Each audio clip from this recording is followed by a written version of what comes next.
This is an All Ears English podcast, episode 238, How to Rock Your English Learning.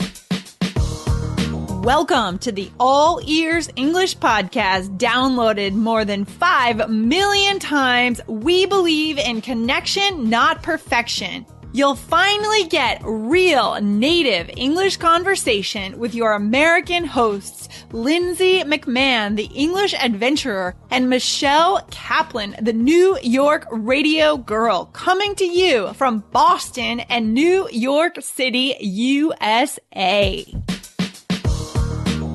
In today's episode, you'll find out what Lindsay's rock climbing partner knows about learning English that you don't.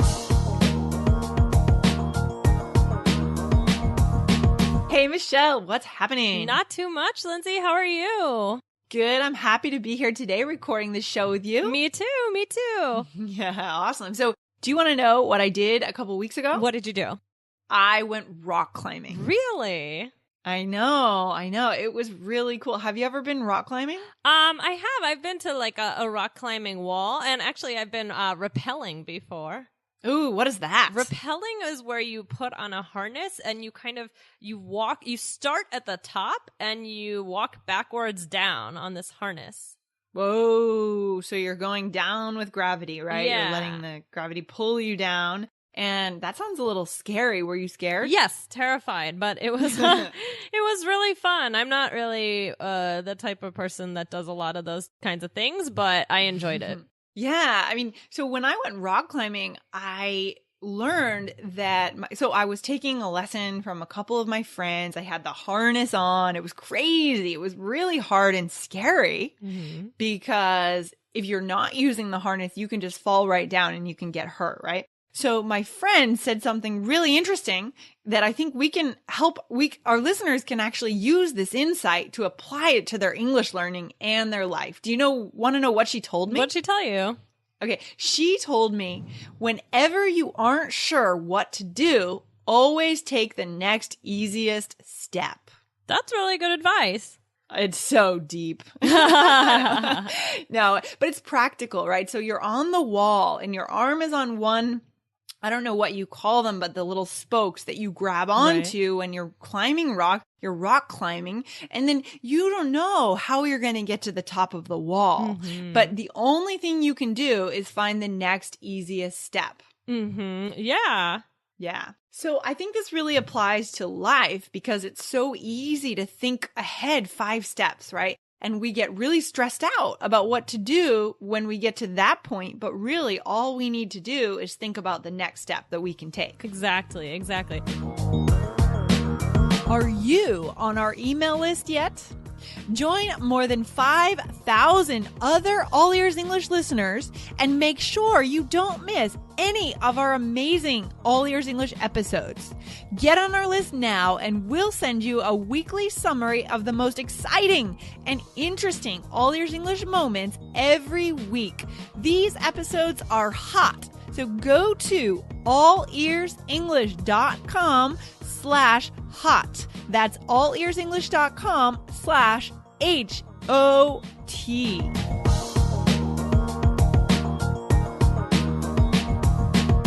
Okay, so Michelle, for our listeners, what can they do? How can they use this insight about taking the next easiest step to become fluent native, or not native, but fluent native-like English speakers? Well, I think this is great, and you can definitely apply this. So I'm glad you brought it up. Well, one thing that I think you could do is you could make a list of very specific goals. Like we actually spoke about this on an episode recently. If you go to allearsenglish.com, type in the search box, type in goals, and you'll find episodes where we talk about this. But yeah, I think that you can make just very small goals. And you don't need to look at learning English as this huge thing. You can just say, okay, like for example, you could say this month, my goal is to be able to tell someone a funny story that happened in the past. Or like every Wednesday, I will learn 5 new vocabulary words from an English television show. Just like very specific so that it doesn't look so intimidating. Yeah, I like that idea. I like the idea of breaking it down into one simple task, right? Right. For example, right now I'm working with someone who works in the medical field, and he's going to need to attend a conference here. And he's going to need to present his information. So Wow. what does he need to do this week Right. to succeed at that conference? He doesn't need to work on literature in English.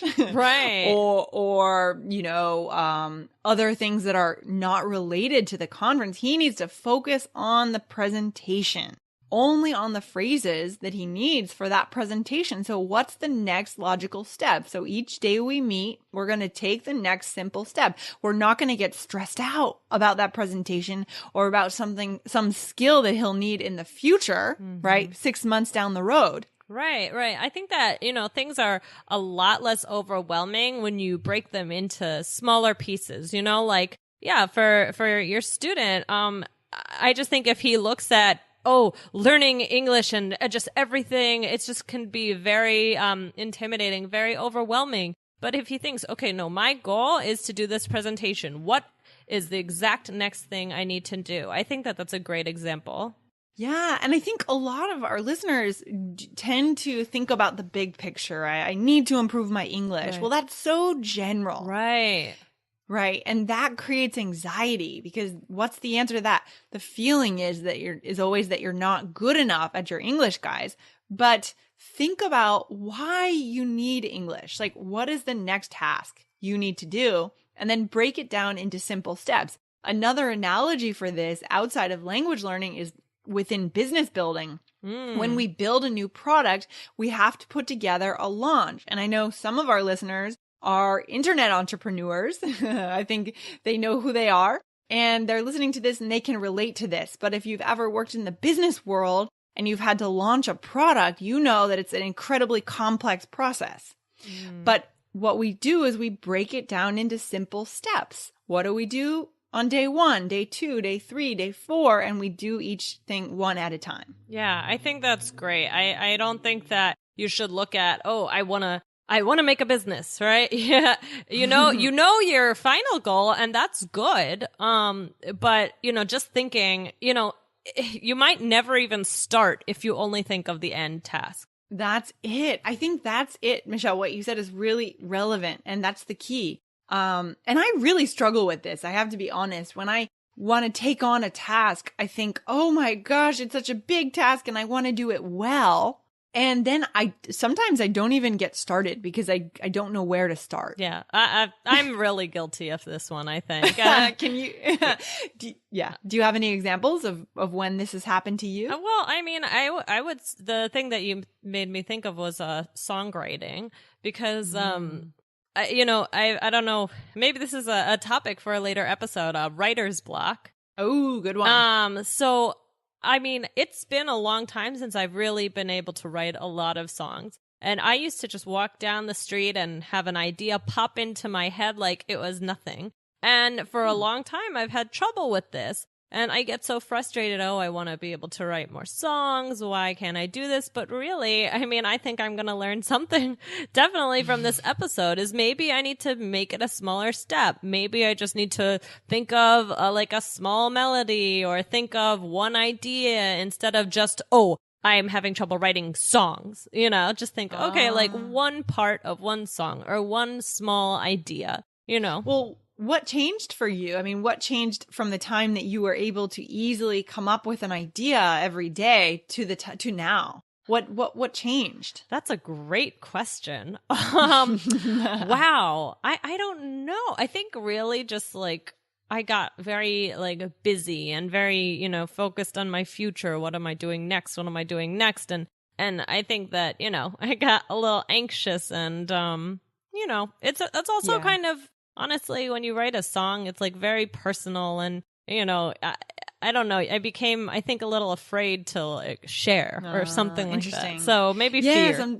Yeah, sometimes when we get older, we get more mature, we become more scared. Yep. I think that's it. So it's true. And our listeners are adult English learners. So I think this really applies to them also. You know, right. I think that adult English learners, it's easy to get scared compared with if we look at kids, the way kids learn languages. Yeah. Oh, they don't get scared. They don't think about it. Right. I think adults are a lot more vulnerable. I think, yeah, or maybe afraid to be vulnerable. Right. Afraid to be vulnerable. Exactly. So, I mean, I think that, you know, everybody can learn something from what your friend said to you, even though it was about rock climbing. I think we can apply it to English language learning. I think we can apply it to a lot of things in our lives. I know it immediately made me think of songwriting. So, that's great.